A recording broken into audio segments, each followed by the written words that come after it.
Hadithi: Moyo uliovuka bahari. India, Afrika, romantic love story. Arav Mehta alikuwa kijana wa Kihindi mwenye ndoto kubwa. Alifanya kazi kwenye kampuni ya teknolojia jijini Mumbai. Maisha yake yakiwa yamejaa kelele, presha na ratiba kali. Alikuwa na pesa kiasi, marafiki wengi, lakini moyo wake ulikuwa mtupu. Arav alihisi kuna kitu kinakosekana. Mapenzi aliyokuwa akiyaona yalionekana ya juu juu. Hakuna aliyemgusa moyoni. Siku moja, kampuni yake ilimtuma Afrika Mashariki kwa mradi wa miezi 6. Aliposikia Tanzania, hakujua hata iko wapi vizuri. Lakini hakujua pia huko ndiko maisha yake yangebadilika. Ndege ilipotua Dar es Salaam, Arav alishangazwa na upepo wa bahari, jua la dhahabu na tabasamu za watu. Lakini kilichomvutia zaidi hakikuwa jiji, ilikuwa msichana mmoja. Alimuona kwa mara ya kwanza kwenye duka dogo la kahawa karibu na ufukwe wa Coco Beach. Zawadi mbele, msichana wa Kitanzania mwenye ngozi ya kung'aa, macho yenye joto na tabasamu lililoweza kuyeyusha barafu.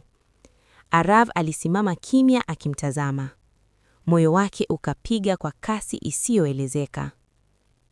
Arav alijaribu kuagiza kahawa kwa Kiingereza, akachanganya maneno. Zawadi akacheka kwa upole. "Usijali mgeni, karibu Tanzania." Kicheko chake kilimgusa Arav zaidi ya kahawa. Walianza kuzungumza. Zawadi alikuwa mwanafunzi wa sanaa, mchoraji wa picha za maisha ya Kiafrika. Arav alijikuta akikaa hapo muda mrefu akimsikiliza. Kabla hajaondoka, Zawadi akasema, "Kesho nitakuwa hapa tena. Ukipotea da, rudi hapa." Maneno hayo yalibaki moyoni mwake. Siku zikapita. Arav alianza kujifunza Kiswahili kidogo. "Habari?" "Asante." "Ninakupenda." Aliambia bahari kwanza. Zawadi alimtembeza Kariakoo, Bagamoyo, soko la samaki, fukwe za Kigamboni. Walicheka, walipiga picha, walibishana kidogo kuhusu chakula. Arav alilia pilipili. Taratibu, mapenzi yakachipua, ya polepole, ya kweli. Siku moja jioni, walikaa ufukweni, jua likizama. Zawadi akachora mchoro wa Arav akitazama bahari. Arav akasema kwa sauti ya chini, "Zawadi, sijawahi kujisikia hivi. Umenifanya nijisikie nyumbani mbali na nyumbani." Zawadi akasita. Mapenzi si rahisi Arav, hasa yakivuka bahari. Lakini macho yao yalishasema kila kitu. Walikuwa wamezama kwenye penzi zito. Habari za uhusiano wao zilifika nyumbani kwa Arav India. Mama yake alikasirika. "Msichana wa Afrika, utamaduni wetu je?"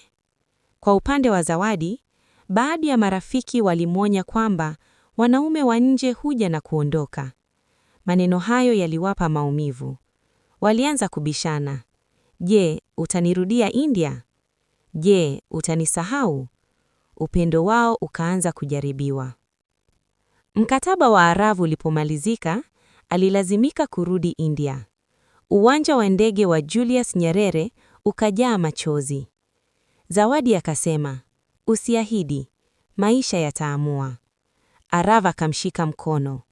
"Mapenzi yangu hayana visa, nitakurejea." Walitengana kwa maumivu.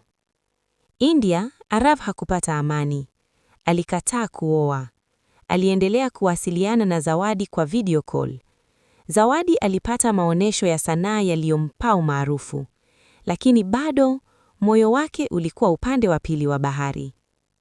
Miezi kadhaa baadaye, Zawadi alipokea barua. "Fungua." Ndani kulikuwa na tiketi ya ndege na ujumbe, "Nyumbani si mahali, ni mtu." Arav alirudi Tanzania. Alimkuta Zawadi kwenye ufukwe ule ule walipokutana mara ya kwanza. Akapiga goti kwenye mchanga wa bahari. "Zawadi, je, utanifanya nikae hapa maisha yote?" Zawadi akalia kwa furaha. "Ndiyo." Walifunga ndoa ndogo ya kitamaduni. Mziki wa taarabu ukakutana na sitari ya Kihindi.